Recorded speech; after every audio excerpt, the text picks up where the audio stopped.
Most of the Fat Controller's engines accepted diesels. James had never liked them. "They're all right," said Henry, "just mixed traffic engines like you and me." "Mixed up engines, you mean?" James grunted. "With windows at each end, how can they know if they're coming or going?"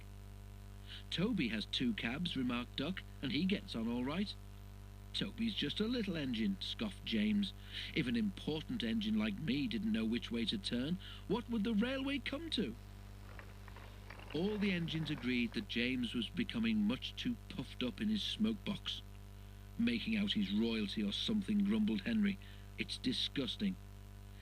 "I knew an engine called King James," remarked Duck, "in the old days at Paddington. King James the First he was, but he didn't swank about like that." "Och, dinna be telling James that," pleaded Donald. "It's even mair of a misery he'll be making our lives." "Exactly," agreed Henry, "but who's going to trim his wheels for him?" The engines tried all sorts of ideas, but nothing worked.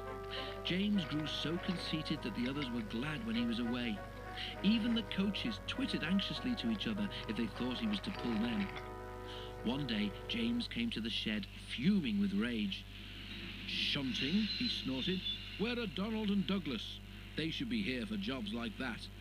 But the twins were helping on Edward's branch line, so James had to do the work himself. James's train had long trucks called well wagons. These have bogie wheels at each end, with a low section between them. They're used to carry cars, tractors, and other heavy machinery.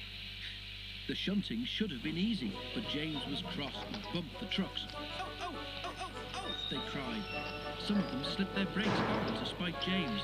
The weather was damp and misty too, so the shunting took a long time.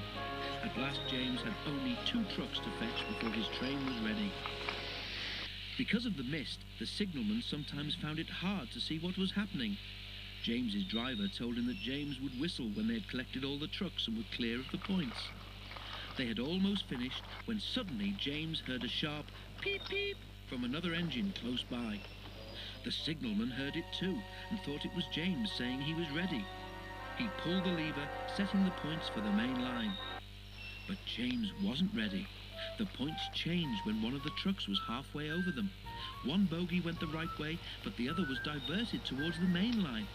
Before James realized it, the truck was travelling sideways between the 2 lines. A signal stood right in its path. "Stop!" squealed the truck, but it was too late. The signal toppled to the ground with a crash, just missing James. "That's torn it," said James's driver. "The Fat Controller won't like that." He didn't.